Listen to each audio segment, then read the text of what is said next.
محرمو بخونم، از روی مقتلی محرمو بخونم، کودالو بخونم، دو صفت منتهی الامالو بخونم، آمالو بخونم. یه نفر نگفت آب داد، یه نفر نگفت خاک کرد،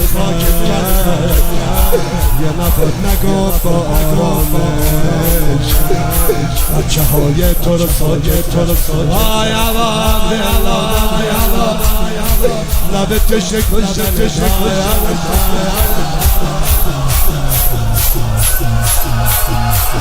آی عوام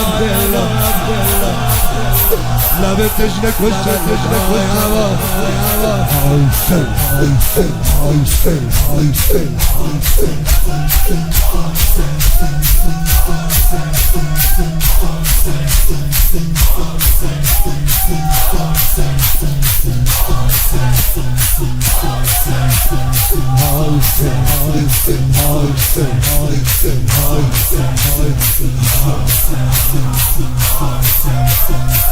جانو بخونم از امام رضا بگم ریانو بخونم، روزه دیگه روی نیزه ها شده زشیه، روی نیزه ها شده زشیه، همه روزای تو جان سوخته،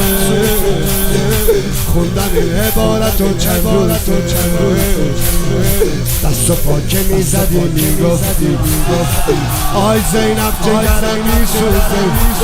های عبا لبت تشنه کشته